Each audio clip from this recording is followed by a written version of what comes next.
Bonjour à tous, c'est Adèle pour la chaîne Jolie d'épée. Je vous retrouve aujourd'hui avec cette jolie toile Love Cœur Saint-Valentin que j'avais commandée de chez Naomi. Je l'avais prise justement pour la Saint-Valentin, donc il est temps de la réaliser. Ma première impression, c'est que peut-être cette toile mériterait une taille plus grande pour avoir plus de détails, parce qu'il y a quand même pas mal de détails au niveau de l'image. Voilà ce que ça donnait. C'était vraiment une jolie image, des petits cœurs un petit peu bruts sur un fond en lambris, une frise de cœur au-dessus, au-dessous. Alors, vous voyez, hein, la frise dessus et dessous ne sont pas hyper précises. C'est vrai que quand on regarde la toile, les frises ne sont pas hyper précises. Il y a beaucoup de nuances dessus. Alors, clairement, quand vous voyez de loin comme ça, on voit quand même que c'est des cœurs. On a bien les nuances au milieu qui rappellent le fait qu'il y ait un petit cœur au milieu. Par contre, si vous les regardez de près, ce n'est pas satisfaisant du tout. Voilà, vous n'avez pas l'impression d'avoir posé une rangée de cœurs. Mais dès que vous éloignez, ça fonctionne. Et pareil pour le bas, quand on regarde de loin, on a bien l'impression d'avoir une rangée de cœurs. Donc clairement, c'est une toile à regarder de loin. Pareil, le love, ça fonctionne de loin, de près, c'est moins chouette, même si franchement, je trouve qu'ils ont fait un joli travail sur le love. Ce cœur, par contre, il est magnifique, ils ont vraiment fait un superbe travail, mais il est plus grand aussi, donc je pense que ça doit jouer. Sur cette toile, nous avons 20 couleurs, donc DMC sur la toile, mais pas sur les sachets. Moi, personnellement, je n'en tiens pas compte. Au niveau de la colle, ça colle très bien, très très belle colle. Ni trop épaisse, ni trop fine, donc c'est impeccable. Et c'est une impression en carré. Voilà. Bon, elle est très plaisante à faire, hein. Vous voyez, j'ai bien avancé dessus. Je trouve le petit nœud là superbe. Vraiment mignon. Il me reste le cœur, le gros cœur à faire et peut-être cette zone-là. Je voudrais finir le love notamment avec vous. Donc je pense que ça va être assez chouette. Et puis ben, je vais continuer. Et puis je vous retrouve juste après avec mon avis final. À tout de suite.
Hola, et voilà, je vous retrouve avec la toile terminée. Donc je la trouve vraiment très jolie maintenant qu'elle est terminée, que tous les symboles sont couverts par les diamants. Je trouve que la taille est plutôt pas mal au final. Au début, j'avais vraiment l'impression que, je vous l'avais dit, hein, que la taille était peut-être un petit peu petite. Mais au final, vous voyez, ça marche plutôt pas mal. On voit très bien les détails sur les cœurs. Ici, la frise finalement ressort bien en tant que frise et ici aussi. Alors ici, hein, clairement de loin, ce sera un petit peu mieux que là. Le love est très clair, ce petit cœur a bien un bon relief. Ici, pareil, on a bien le côté un peu brut du fond avec ce sorte de lambris bois un petit peu usé. Donc franchement, je trouve que ça marche plutôt pas mal. Ils ont fait finalement un bon choix avec cette taille, c'est plutôt chouette et elle n'est pas du coup trop longue à faire. Elle est très sympa à faire parce qu'on a quand même pas mal de variétés à faire sur la toile. Moi, j'avais commencé par le haut, ensuite j'avais fait cette partie-là, le nœud, j'ai fait ensuite ce petit cœur ici, ensuite j'ai fait toute la frise en bas, ensuite j'ai fait ce cœur ici, j'avais commencé le love que j'ai fini avec vous juste avant, ensuite j'ai fait toute cette partie-là et j'ai fini par le gros cœur rouge.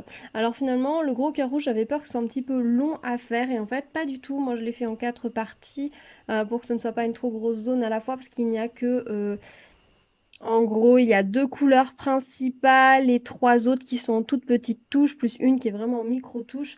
Donc c'est vrai que ça fait des grandes zones de la même couleur, mais du coup, ça passe nickel. Au niveau des diamants, par contre, dans le gros cœur rouge, on peut constater, si je vous mets un petit peu mieux, vous pouvez constater, voilà, au centre, que les diamants rouges foncés et les diamants rouges vifs sont un tout petit peu petits par rapport à la toile.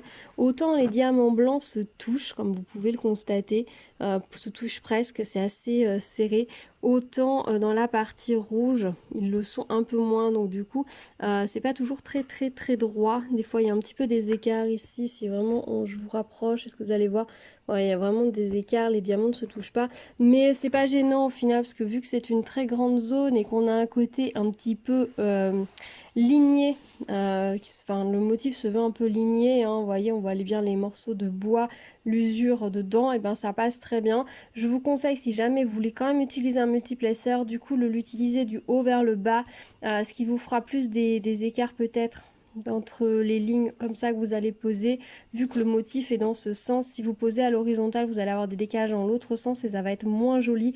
Donc dans ces cas-là, si vous vraiment voulez utiliser un multiplexeur, utilisez-le en posant les diamants du haut vers le bas, c'est mon conseil. Après, clairement, je vous le conseille pas, vu que là, dans cette zone-là, je trouve que les diamants rouges étaient un tout petit peu petits par rapport aux autres, donc ça a fait un petit peu plus d'écart. Voilà, sinon voilà, moi je la trouve très jolie, très contente du résultat. Le nœud là, il est vraiment magnifique. J'adore ce petit nœud, je le trouve vraiment très joli. Le love est aussi très beau, donc franchement, rien à redire. Je suis très contente de mon choix. Si je vous la mets en entier, voilà, ça donne ça. Donc c'est vraiment très chouette. Vous aurez de toute façon à la fin de la vidéo la vue en rapproché comme d'habitude de la toile.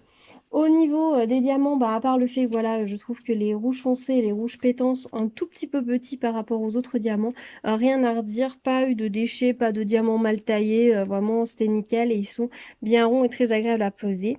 Au niveau des restes, ici il me reste ceci, donc ça clairement je vais pas le garder en sachet, ceci. Donc je trouve que pour une toile en 30 par 40, je n'ai pas trop de restes de diamants.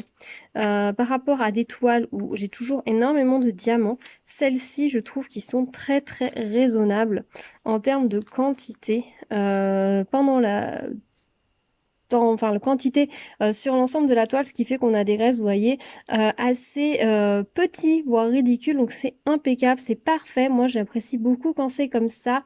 Alors c'est vrai que si vous voulez réutiliser les diamants pour d'autres projets, ben, vous n'en avez pas beaucoup, mais en même temps, ça veut dire que c'est moins de choses à restocker derrière. Donc c'est plutôt un bon point. Et pour les personnes qui ne gardent pas leurs diamants, bah, c'est toujours ça de gaspillage en moins. Moi, je vais pas tout garder. J'ai mis dans les petits sachets, hein, comme ça, pour vous montrer en termes de quantité. Mais voilà, par exemple, celui-ci, je vais pas conserver. Celui-ci, je vais pas conserver. Il y en a vraiment trop peu. Voilà. Et pour ce qui est de rapprocher les couleurs les unes avec les autres, eh ben, il va falloir attendre que le soleil revienne pour pouvoir faire ça avec une belle lumière du jour. Sinon, c'est pas la peine, hein. Ne faites pas de rapprochement de couleurs en lumière artificielle. Même avec une bonne lumière blanche, lumière naturelle, vous risquez d'avoir des surprises quand vous allez re-regarder à la lumière du jour. Donc voilà pour les restes de diamants au niveau de la colle, j'avais rien à redire, elle était de très bonne qualité, très belle. Elle dépassait pas trop sur le tour de la toile, donc je vous avoue que moi je l'avais pas protégée, ça se voit un petit peu, vous voyez, ça dépassait pas trop. Par moment je mettais juste un des petits morceaux du plastique qui était autour juste sur le bord pour protéger, si quand j'ai travaillé dans cette zone là j'avais mis un petit morceau ici pour protéger. J'ai pas utilisé de washi tape, finalement j'en ai pas eu besoin. Voilà, en jouant avec un petit bout comme ça par-ci par-là, c'était suffisant. Voilà, bah écoutez, je suis très contente de cette toile, je la trouve très jolie, très chouette, je suis très contente. Elle a un côté très shabby chic qui va pouvoir, et en même temps très printanier et très, en même temps un peu rustique, qui va pouvoir plaire à pas mal de monde, je pense. Donc dites-moi ce que vous en pensez, si elle vous plaît, si vous la trouvez jolie. Dites-moi tout dans les commentaires. N'hésitez pas à vous abonner à la chaîne et à activer la cloche pour être au courant des prochaines vidéos. Il y a encore pas mal de petites choses en préparation, donc restez à l'écoute. Je vous dis à très vite sur la chaîne et en attendant, prenez soin de vous. À bientôt. Tchou tchou.